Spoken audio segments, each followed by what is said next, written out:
Hey there, Stardust, and anyone else who's trying to join in. So, this last one, I won't be using the whiteboard. We're going to do a little reflection. I'm going to talk about some of the things I already talked about because I know a lot of people are probably going to be offended. Hopefully, some of you crazy scientists actually dive into what I talked about because I really did just unleash a whole bunch of ninth level spell talking here. But I want to get into some of the stuff I already talked about. So, first, our souls. Believe it or not, our souls are angelic souls. And then, it talks about those that are the righteous ones and then those that will fall. And I'm not going to get in anyone else's souls because, like you said, that's for the big G. That's for Dad to decide. But I wanted to tell you about mine, or my angel.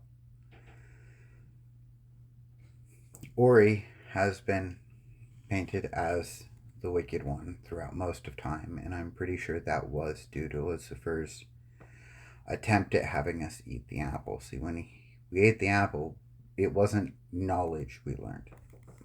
If you understand, it just says that we learned the difference between good and evil, and from childhood, you pretty much have that instinctual knowledge. When you go to do something, you get that feeling of whether it's a good thing or whether it's a bad thing. Because if it's a good thing, it makes you happy, and if it's a bad thing, it makes you feel guilt. But what it didn't do is it didn't teach us knowledge. That's why the Watchers came down and they taught us science and war. They taught us jewelry, how to beautify ourselves. They taught us musical instruments. Like I said, they taught us medicine, spellcraft. And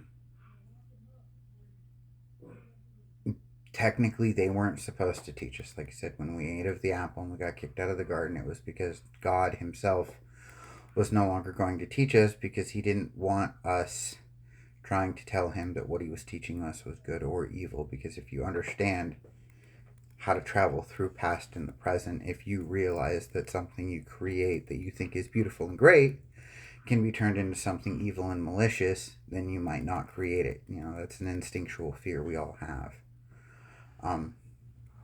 Like I said, Project Jericho is to wake you guys up because I've taken people to Brecca before, and I have done so inappropriately in the past because I did not fully explain how traveling there works.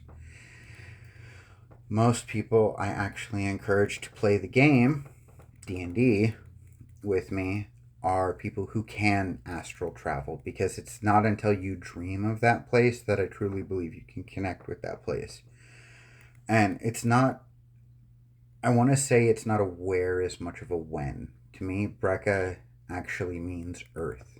And so when I take you guys there, even though it's in the D&D realm and perspective, I'm literally trying to assist in teleporting your souls beyond the apocalypse into the future. Grimlock is a sanctuary, kind of like a sanctuary city. It is its own continent that floats in the sky with the other floating continents. Babylon is the main continent where the new angels assist humanity in governing the laws and districts. And yes, of course, there are Azamar and Tieflings, but in this world, in my world, they actually work hand in hand. See, the angels come up and figure out what laws will best keep us, humanity, safe from extraterrestrial or those who don't believe or those who try to use magic for wrong purposes. And the Azamars are like the Enforcement and Judge Council, and then our Tiefling brethren actually are the physical enforcers. So they're the ones who go out and essentially do the arrests and whatnot. Then you have our elemental brothers, Sulis, Ifrits, Undines, Samsarans, lots of beautiful. And what these guys are is they're Titan blooded mixed with those who were born of natural tieflings. So in Brecca, When a human is born, they are simultaneously born with an angel next to them, and that angel is already at full mass. It's not born as a child; it's born as an adult to assist in caring and keeping an eye on each child that is born. But on Brekka specifically, because we're talking about the future, and part of the apocalypse is to raise the consciousness not only of the human race but of the animal race. And that's where you get, anthropomorphized creatures. And I know a lot of you want this anyways, which is part of why the work is so important. Because if we get into super science and, science fiction and stuff, the idea with this molecular density atom changing theory is that eventually when we create our angels and whatnot, they will help us govern our elemental structures in our body. So, I did technically insult gendered people before, but that's why I said this concept is to remove the evil or sin from all of those, because the idea is if you are born and you truly feel you're a woman, what these angels can do is they can atomically realign your genetic structure to turn you into a woman. Kind of like, in D&D we have a belt of sex change. It's why in the D&D world, for me, it's always been so hard to help a trans person make a character. Don't get me wrong, I've done it, and actually it was really fun and really cool. But with the belt of sex change, especially in my world where it's so freely and readily available, 48 hours after wearing the belt, you just are the other sex. But I wanted to supersede that because we're talking magic and science at the same time. I mean, if you guys watch the Thor movie, it says, science is just magic not understood yet by man. But that's why we're getting into this science. So yeah, the idea is that those who want to atomically realign their structures to another sex, their angels will be able to assist them. Similar with anthropomorphizing. If people feel they're more bestial races, then they'll have their angels assist them in realigning their atomic structure. For that,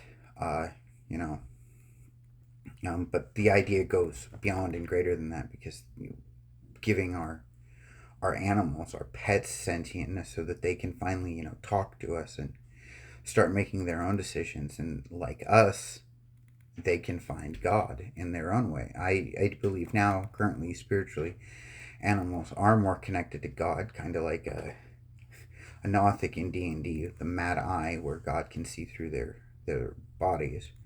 But the idea is to, like us, unfortunately, we're going to cause these animals to fall because they'll lose that psychic link with God, but they'll gain sapientness, I think is what my friend calls it. So they'll be able to make their own active decisions. And these are all, like I said, they're part of the philosophies before I even want to take you into the world of Brekka, because you have to dream it. You have to be there, and I'll know if you're there. Like, this is a world that I go to regularly when I talk to God specifically, because the Mormons talk about it, when you die and you go to heaven, God lets you make your own earth and stuff. And this is the one I've been working on with him my whole life, because if nothing else, it was a great escape from all the bad things. I don't know how much I spilled out in this video, and this will probably be my last video for the night. I will release more. I just wanted you guys to know that, as crazy as I sound, people are starting to believe me. I've had people reach out. I've had several donors reach out. I will be moving soon, so the exterior environment I'm working around will change. The idea is to wake up faith, to wake up and give belief back to you guys, because, like I said, this whole thing, this is all done out of love. This is all done because I want to see smiles again that are real and genuine and happy. I want to see children be able to go play out the street, not have to be afraid. And our light, we're born with that light, and that light is a part of God. So each and every one of you, whether or not you want to deny it, you're connected, and we're all connected to the source and the source light, and that would be, him. This video is up. Like I said, it's probably my last one for the night. I love you guys. Be safe. You're beautiful. Peace.